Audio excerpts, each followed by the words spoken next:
सम्मेलन है उसका क्रम क्या रहा है। इस फ्लो चार्ट को आप देखेंगे तो चीज़ें आपकी दिमाग में बैठ जाएंगी, ठीक है ना।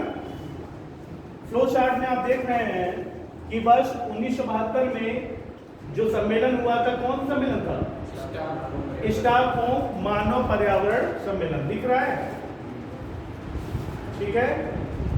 और जो पहली बार आईपीसीसी का गठन किया गया किस वर्ष किया गया? 1988 में किया गया, ठीक है। इसके बाद देखते हैं 88 के बाद आपका वर्ष 1992 का आता है। 1992 में किस सम्मेलन का आयोजन किया गया? पृथ्वी सम्मेलन या रियो डी जेनेरो सम्मेलन, ठीक है। इसके बाद आप देख रहे हैं कि वर्ष 1997 में एक सम्मेलन हुआ जिसका नाम था क्योटो प्रोटोकॉल।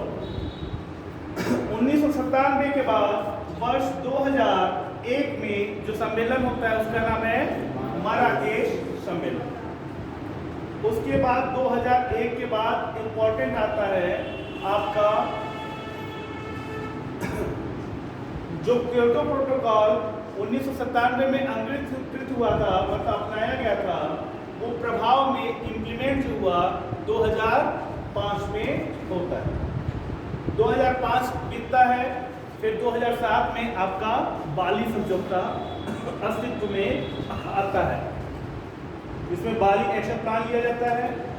2 वर्ष बाद आप देख रहे हैं 2009 में कोपेनहेगन समझौते का आयोजन होता है और 2010 में कानकुन समझौता आता है, जिसके बाद हरित जलवायु कोष का गठन होता है। हरित जलवायु कोष का मतलब हुआ कि जो जलवायु के लिए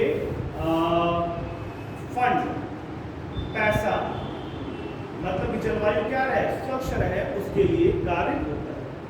फिर आप देख रहे हैं 11 में डरबन समझौता अस्तित्व में आता है। फिर 12 में हम देख रहे हैं कि क्योटो प्रोटोकॉल का दूसरा चरण, जिसकी अवधि 13 से 20 वर्ष 2013 से 20 है, वो अस्तित्व में आता है। 12 के बाद 13 में कौन सम्मेलन आता है? वार्सा सम्मेलन, ठीक है। इसके बाद हम 14 में जाते हैं, कौन सम्मेलन आता है? लीमा वार्ता आता है। 14 के बाद 15 वाला वेरी इंपॉर्टेंट सम्मेलन है पेरिस सम्मेलन, जिसमें कौन सा सिद्धांत दिया गया? पंचामृत का सिद्धांत। पंचामृत का पहला सिद्धांत क्या कहता है? पहला सिद्धांत क्या कहता है? बोलो।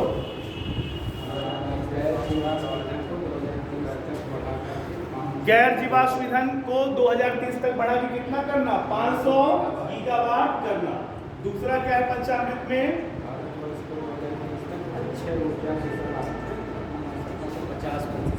हाँ, अक्षय ऊर्जा आवश्यकता का क्या है? ऊर्जा आवश्यकता का अक्षय ऊर्जा से 50% पूरा करना। तीसरा क्या है इसका पंचामृत का सिद्धांत? 2030 तक 1 अरब टन कार्बन उत्सर्जन। हाँ, 2030 तक हमारा 1 अरब टन कार्बन का उत्सर्जन। चौथा क्या है? 2030 तक अपनी कार्बन तीव्रता में 45% की कमी करना, मतलब जो हमारी ऊर्जा आवश्यकता है उसमें कार्बनिक ईंधन का कमी करना 45% तक। नेक्स्ट लास्ट 2070 तक जीरो इमिशन का लक्ष्य प्राप्त करना, मतलब कि जो कार्बन का उत्सर्जन है वो क्या हो जाए? शून्य हो जाए, ठीक है। आगे हम चलते हैं। फिर हम देख रहे हैं कि ग्लासगो में 26वां सम्मेलन 2021 को आयोजित होता है, ठीक है। इसके में हम देख रहे हैं ग्लासगो में जो 26वां सम्मेलन आयोजित हुआ है, इसमें एक आया है मिशन लाइफ। मिशन लाइफ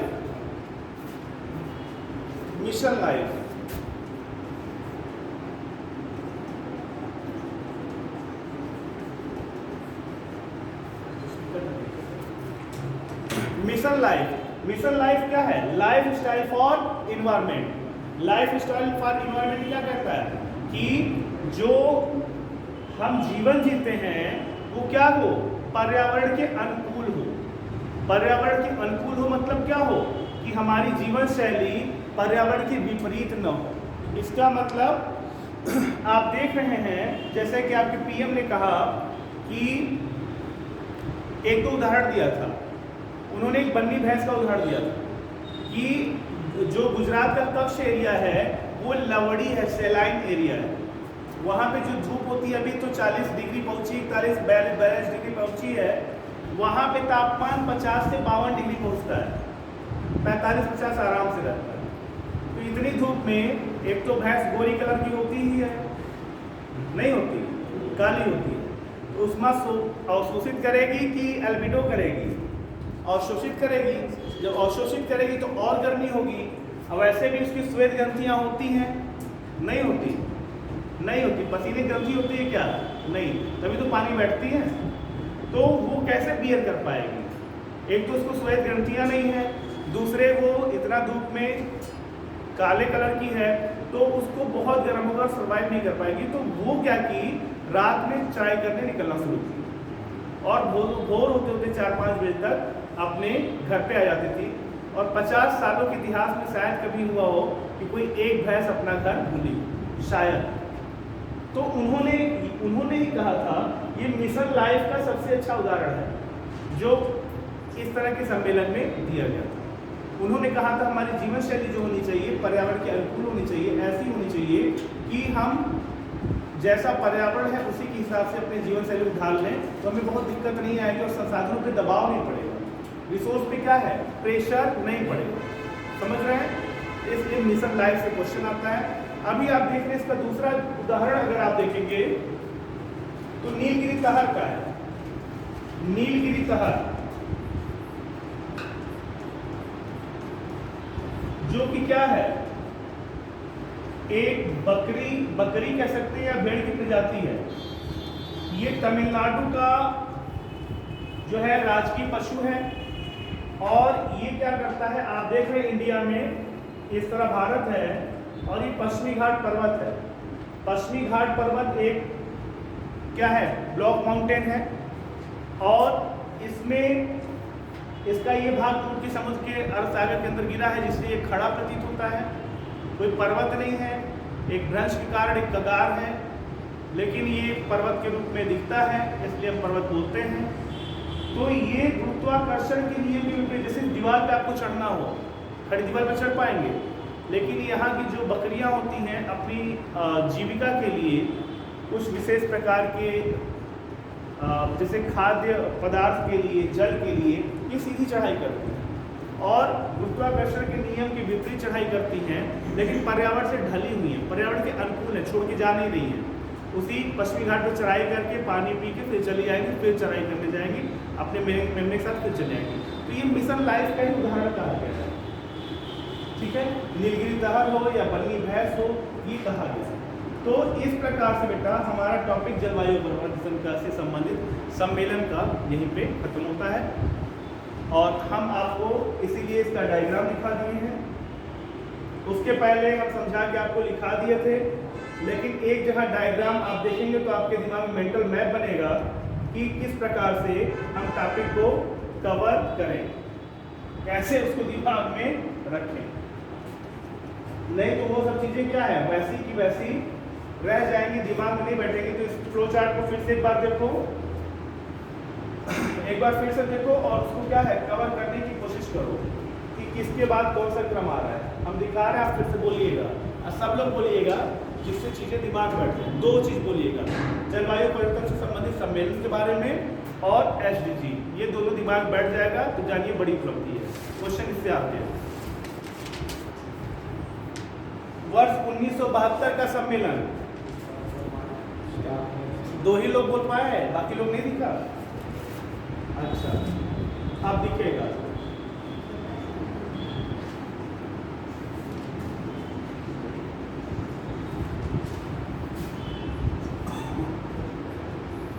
वर्ष 1972 का सम्मेलन, फिर से बोलिए, सभी लोग बोलिए, एक साथ बोलिए। बोली ही नहीं निकल रही थी, क्लास बोलना। ठीक है, थोड़ा तेज आवाज बोलो, भूख लगी है क्या? नहीं, सब अपनी ऊर्जा बचा रही है, बोलेंगे तो ऐसा लोग भूख लग जाएगी। बोलने में चक्कर वक्कर नहीं ना आता है। पहला सम्मेलन 1972 का। गुड। वर्ष 1988 का सम्मेलन। शॉर्ट फॉर्म 1988 परिवर्तन का शॉर्ट फॉर्म। ठीक। 1992 का सम्मेलन। दूसरा नाम। ठीक। उसके बाद 1997 का सम्मेलन। सब लोग बोलेंगे 97 का। गुड। उसके बाद 21 का मराकेश सम्मेलन। 27/7 का बाली सम्मेलन। 9 का कोपेनहेगन। ठीक। 10 का बोलो कानपुर। 11 का डरबन। 12 का क्योटो प्रोटोकॉल का दूसरा चरण। ठीक है। 13 का वार्सा। 14 का लीमा। 15 का 16 का 17 का। ठीक। उसके बाद आप बताइए 26 का 27 का 28 का 30 तक का हो गया है। 30 का कहाँ आयोजित हुआ है? ब्राजील में। पक्का 30 तक का सवाल रहेगा। 31, 32, 33 का भी घोषित हो चुका है, इसलिए उससे भी सवाल रहेगा।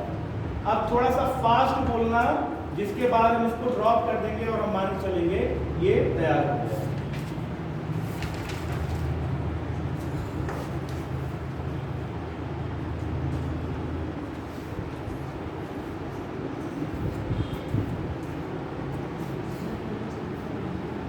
उन्नीस 1972 का सम्मेलन स्टॉकहोम। 1988 का शॉर्ट फॉर्म। 1992 का या क्यों नहीं बोली? नेक्स्ट 97 का सम्मेलन क्योटो प्रोटोकॉल। ठीक। 2001 का मराकेश समझौता। 2007 का 9 का। ठीक। 10 का 11 का 12 का 12 का।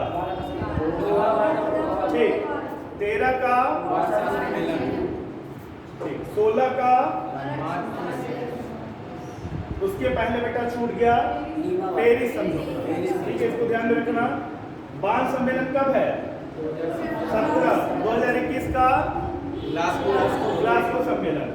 पंचामृत संकल्पना की सम्मेलन में ठीक ग्लासगो सम्मेलन। ठीक है, ये हो गया। अब हम स्टार्ट करते हैं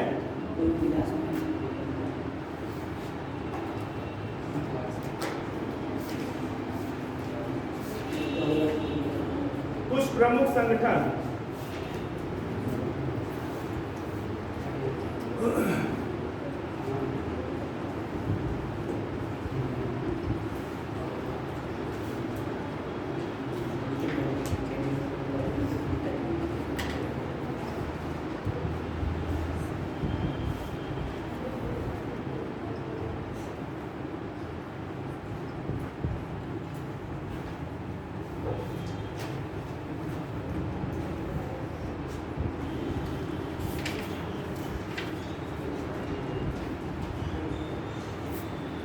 पर्यावरण संरक्षण से संबंधित कुछ प्रमुख संगठन।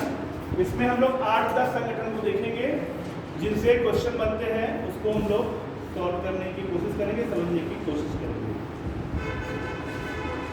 IUCN बताया कि नहीं भी आपको? हाँ, IUCN international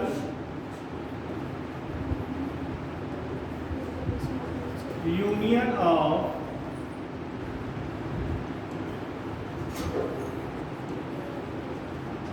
conservation of nature. ठीक है ना। अब IUCN के बारे में ये बात आती है कि इस संगठन का गठन क्यों किया गया है। ठीक है, इस संगठन के गठन करने से क्या फायदा हो रहा है और इस संगठन के गठन न करने से क्या दिक्कत थी। आप देख रहे हैं, शब्द से ही आपको समझ में आना चाहिए कि ये कंजर्वेशन ऑफ नेचर है, मतलब प्रकृति का संरक्षण है। प्रकृति में क्या है, हमारे पशु पक्षी और जीव जंतु हैं, इनके संरक्षण की बात की गई है। पशु पक्षी और जीव जंतुओं के संरक्षण के लिए क्या करता है, निगरानी का कार्य करता है।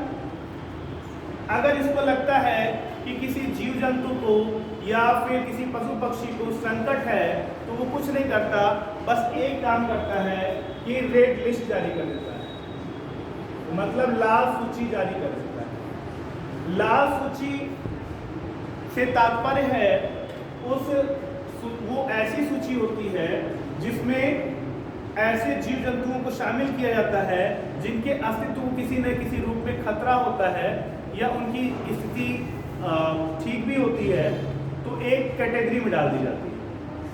यानी लाल लिस्ट जो है, लाल सूची जो है, इसके अंतर्गत 9 कैटेगरी है।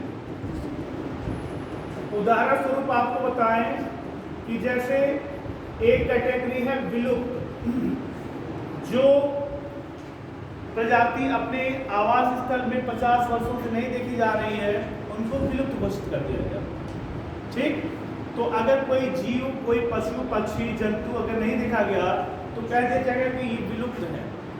कुछ जो है विलुप्त तो नहीं है लेकिन वो वनों में नहीं दिखते, अब चिड़ियाघर में दिखते हैं, तो उनकी कैटेगरी बना दी गई वनों से विलुप्त। वनों से विलुप्त।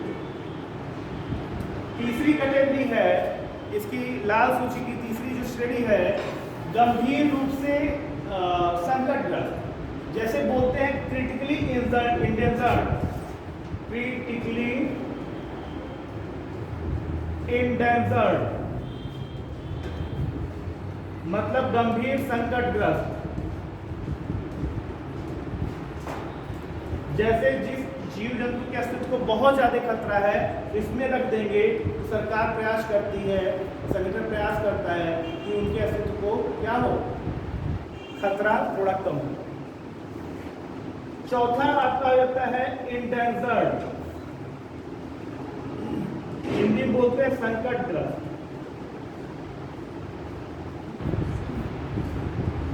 नेक्स्ट है वल्नरेबल, इसे लिखना मैं समझा रहे हैं। कहने का मतलब है कि कुछ आपकी प्रजातियां संकट मुक्त हैं, कुछ संकटग्रस्त हैं, कुछ गंभीर संकटग्रस्त हैं, कुछ वनों से विलुप्त हैं, कुछ क्या है वास्तव में विलुप्त हैं, कुछ के आंकड़े उपलब्ध नहीं हैं और कुछ के आंकड़े अपर्याप्त हैं। इस 9 कैटेगरी के अंतर्गत हम रखते हैं स्पीसीज को, उनका अच्छा संरक्षण होता है। जैसे उदाहरण स्वरूप सुन लीजिए, अभी आपका उत्तर प्रदेश का जलीय जीव कौन घोषित किया गया है, गांगे डॉल्फिन, गांगे डॉल्फिन, गैंगेटिक डॉल्फिन, ये आपका जलीय जीव है, जलीय मछली नहीं है। उत्तर प्रदेश का जलीय जीव गांगे डॉल्फिन को घोषित किया गया है। घोषित करने का पीछे कारण यही था कि गांगे डॉल्फिन IUCN की रेड लिस्ट में आ गई थी और उत्तर प्रदेश में उत्तर प्रदेश में इसकी संख्या ठीक ठाक है, ठीक है ना, उत्तर प्रदेश प्रयागराज के बीच में। तो इसके संरक्षण के लिए इसे IUCN में डाल दिया गया। तो सरकार क्या की, अब संरक्षण कैसे करें, इसको राजकीय जो है जीव घोषित कर दें, इसे कोई मार नहीं सकता, मारेगा तो उसको दंड लगेगा, अपराध घोषित हो जाएगा, तो कोई इसको टच नहीं करेगा, जिससे ये संरक्षित रहेंगे। हालांकि भारत सरकार भी घोषित कर चुकी है, बिहार सरकार भी घोषित कर चुकी है और कुछ और राज्य सरकार इसको अपना जलीय जीव घोषित कर चुके हैं।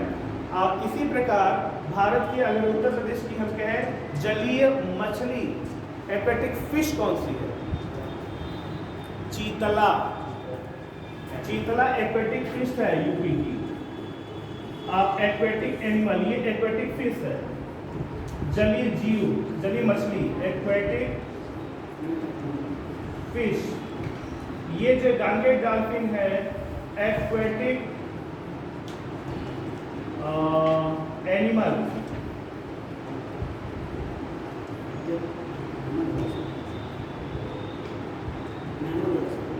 एक्वेटिक एनिमल है और ये एक्वेटिक फिश है, जलीय जीव, इसको जीव की दर्जा दिया गया है, समझ रहे हैं। तो कहने का मतलब ये है बेटा कि ये IUCN इस कारण महत्वपूर्ण है। अगर ये न होता तो 9 श्रेणी में बांट के जीव जंतुओं को न रखा गया होता तो इनकी तरफ सरकार प्रयास न करे।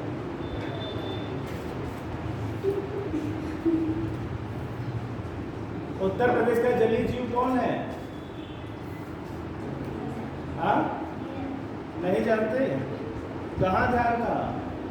मछली पकड़ने गई थी, पकड़ी हो मछली? नहीं, चलो ये बड़ी मछली है, ठीक है। आगे हो गया बेटा। तो इसमें यही है IUCN की विशेषता है और इससे क्वेश्चन आते हैं। अब एक चीज और है, अगर मान लो कोई जीव या जंतु क्रिटिकली इंडेंजर्ड है, सरकार ने अच्छा प्रयास कर दिया तो उसके श्रेणी में क्या होगी? सुधार होगा, तो वो इंडेंजर्ड में आ जाएगा।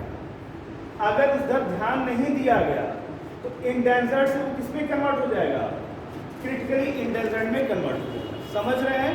तो ये अपडेशन होता रहता है, ये परिवर्तन और सुधार होता रहता है, जिससे सवाल पूछते हैं आयोग में। तो आपको ध्यान में रखना है, समाचार पत्र में या तो पर्यावरण की रिपोर्ट में कोई जीव जो रेड लिस्ट में है, IUCN की रेड लिस्ट में है, अगर उसकी स्थिति में सुधार होता है और उस सुधार से अपनी निचली स्थिति में आता है, मतलब क्वेश्चन बनने की संभावना है, या किसी जीव जंतु की स्थिति उसकी निचली स्थिति से ऊपरी स्थिति में आ जाती है, मतलब गंभीर हो जाती है पहले तुलना में, तो भी क्वेश्चन पूछता है कि किस जीव, कोई जीव जो है फला श्रेणी में था अभी किस श्रेणी में है। या ऐसा नहीं पूछेगा, डायरेक्ट पूछ लेगा कि सुधार हुआ है तो जिस श्रेणी में आ रहा है उस श्रेणी का पूछ लेगा किस श्रेणी में आता है। ऐसा ये क्वेश्चन का पैटर्न रहता है, ठीक है। तो इतना समझाए इसमें, अब थोड़ा सा लिखा दे रहे हैं। जलवायु परिवर्तन के चार्ट के माध्यम से दिमाग में बैठ गया ना, वो लिखाना जरूरी था कि आप छोटे थे, अगर केवल आपको समझा के छोड़ दिया गया होता तो भूल जाता, और केवल चार्ट से भी समझा के छोड़ दिया गया तो शायद भूल जाता। इसलिए मैंने चार्ट आपको लास्ट में दिखाया कि पहले उसको पढ़ा के थोड़ा सा लिखा के फिर चार्ट दिखा दें जिससे दिमाग में बैठे। देखिए IUCN का full form international union for conservation of nature, international union for conservation of nature है।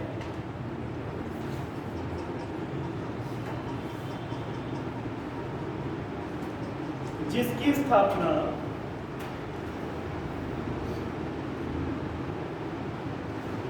5 फरवरी 1948 को 5 फरवरी 1948 को स्विट्जरलैंड में की गई।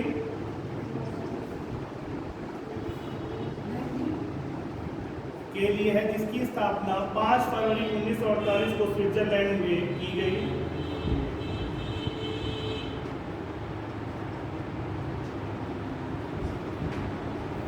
यह संगठन संयुक्त राष्ट्र संघ के साथ, यह संगठन संयुक्त राष्ट्र संघ के साथ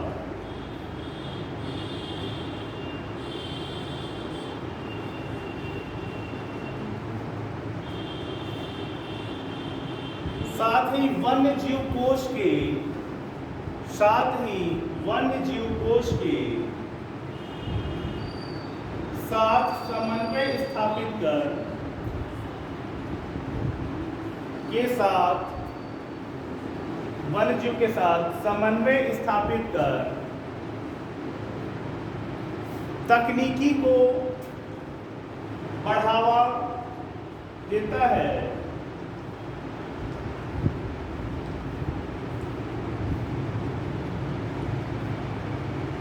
और वर्ष 1963 से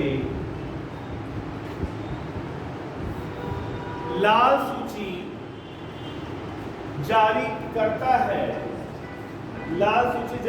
है, जिसके अंतर्गत 9 श्रेणियां।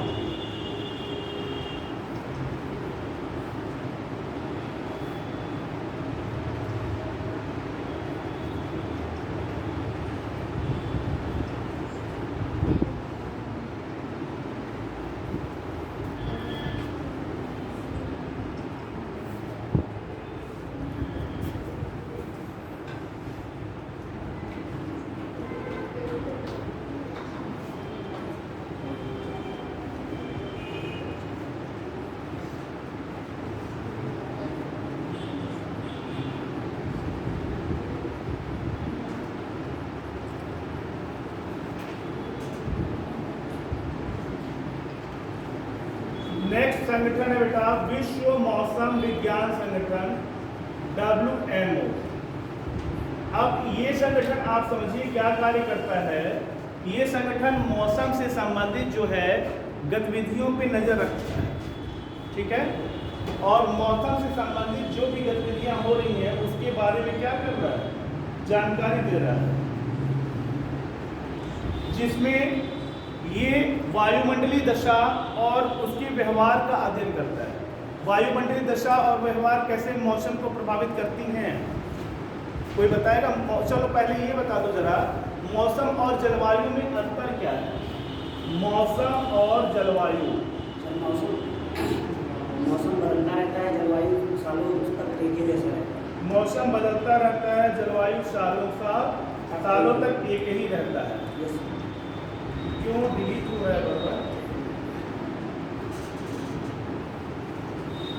कहीं कुछ दूसरा कर दिया है क्या?